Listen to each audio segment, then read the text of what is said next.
Greetings, YouTube. We're back here again doing another nerd report. Uh, the story that we're doing today is about Mark Zuckerberg. And I think that he thinks that he knows the future, or he wants to spearhead the future. But before we get into the story, please subscribe to the channel, leave a like, and stay for the story. Let's see here. Let's get rid of the ads. But here he got interviewed by a publication, and a lot of news channels are starting to pick up on it. Zuckerberg declares the end of mobile phones and confirmed the tech that's replacing them. Well, how convenient is that? So, being Mark Zuckerberg, for the most part, the only thing he has left is Facebook, Instagram, and WhatsApp. And for the most part, the company needs to find a new revenue stream or new something to tap into. I don't think that his approach is going to be what takes us to the next level. And what he's proposing, basically, in this article is AR, augmented reality, virtual reality-ish, kind of tapping into. So, if you follow technology on YouTube, you might have heard that Zuck was doing some AR glasses, smart glasses.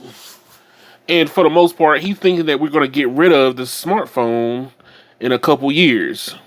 Of course, he needs to get ahead of this before all of a sudden everybody starts gravitating towards a Google or Apple. And he basically wants to be the third player. Now he has already gone out and gotten, VR, which is the Meta Quest. And for the most part, it works, but it's not really something that I would use myself. It's too bulky still. And that's one of the common complaints across the board for all the VR. And to go AR, you need it to be even more compact. So part of the problem is Mark Zuckerberg's way of doing it going to be the exact route that we're going to be taking? You already have, companies like Apple and Google and Samsung. Samsung's partnering up with Google to do, AR and VR and all the technical challenges that's going to come from those. Now, if you don't understand what augmented reality is, basically, you put something over your eyes and it will show you the world. It's been promised a lot. There's been some different renditions. Google stepped out there and they did their own Google Glass, and it didn't last long. It was a novel idea.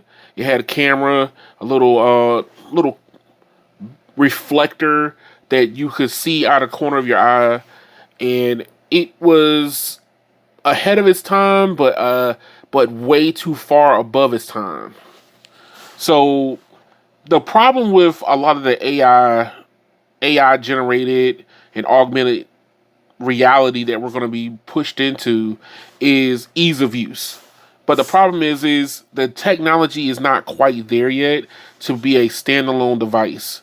And that's kind of what a Mark Zuckerberg from, doing Meta Quest and their augmented reality glasses were doing, what Apple was doing when it came to their, Vision Pro, which I automatically said was a terrible idea on their part because it was too big, it's too bulky, and it was only designed around a use case that nobody else could really use. It wasn't even paired with your phone, so you can answer your phone through your headset. A lot of people wore their headsets trying to drive with it. It was cool for a while, but they didn't sell a lot of units because it was $3,500. The problem with today's headsets are they're trying to go too complicated and not being simplified for the end user. Now, the problem is Mark Zuckerberg is probably going to do something similar that all the rest of these tech companies are doing. Like, take this one for example. Samsung is supposed to launch its Apple Vision Pro rival headset this year. And I'm hoping to God that they don't do the same thing that Apple did, which was trying to aim for the high-end market. Going simple is the best thing to do. One of the things that I've been following in the whole AR VR space is there are glasses on the market today that literally let you watch Netflix off your phone right now. If you have a USB-C connected phone, a new iPhone is, I think, what is it, 15 and higher, you could plug these headsets that are on the market today directly into your phone, and you have VR. You have AR. You can watch Netflix off of your phone currently right now. The problem is the Samsungs, the Apples, the Mark Zuckerbergs with the Meta are going to be too complicated because they want the high end of the market, not the low end of the market, which is what causes people to be interested in the technology. The more complicated you make it, the less people are going to gravitate towards it. We're already going to head to a future where we're going to have glasses or some type of headset on interacting with the world. That's just a given. But you already have the hardware in your pocket to power said glasses right now. We have high-powered cell phones in our pocket. And these are the kind of the stories that I come across that kind of makes you scratch your head, because everybody's trying to do their own proprietary hardware. They're all trying to figure out a way to, oh, well, my ecosystem is better than your ecosystem.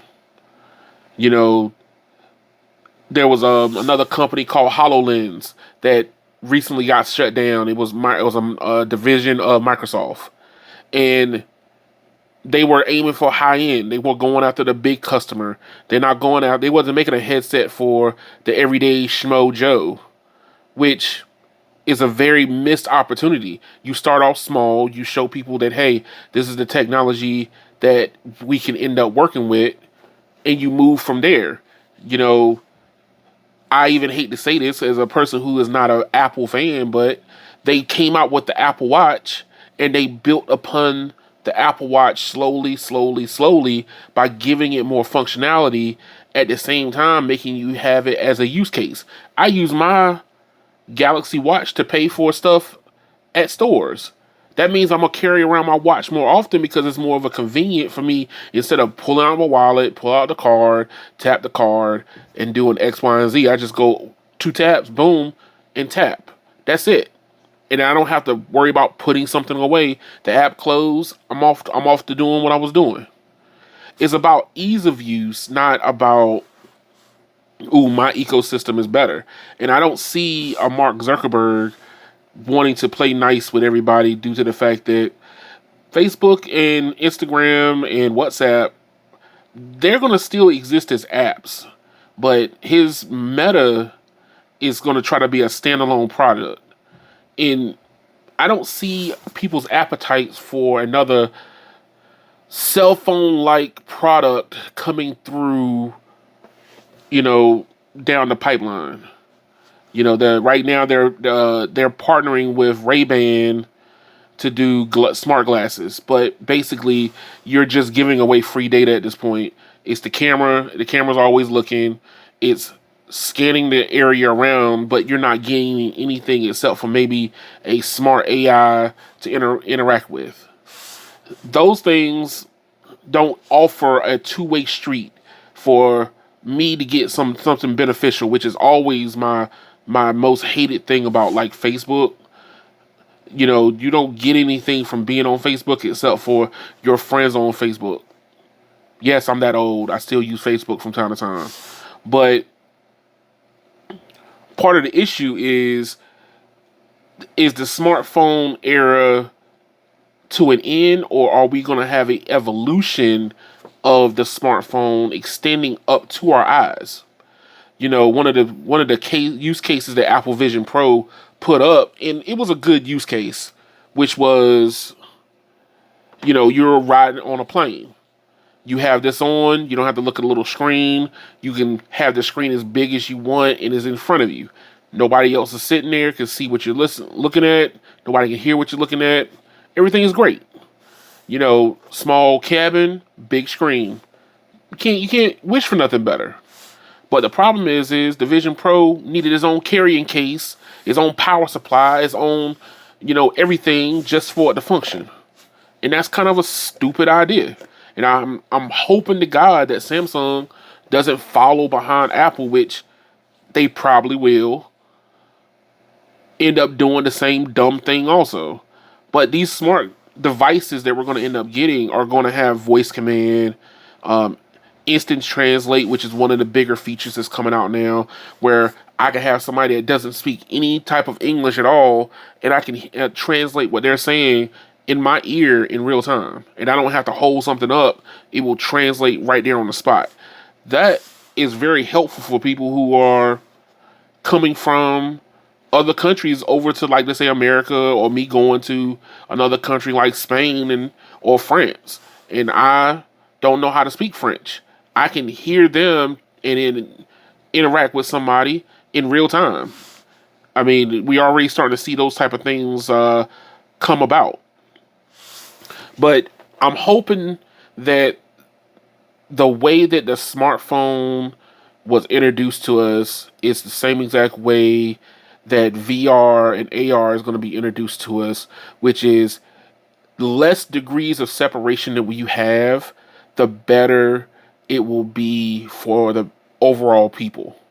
The less, instead of being something so exotic and, oh, you just gotta have it if you really want to be part of the in crowd, instead let it be an extension of what you already have, what you already possess. You possess your smartphone. We spend thousands of dollars on our smartphone anyway.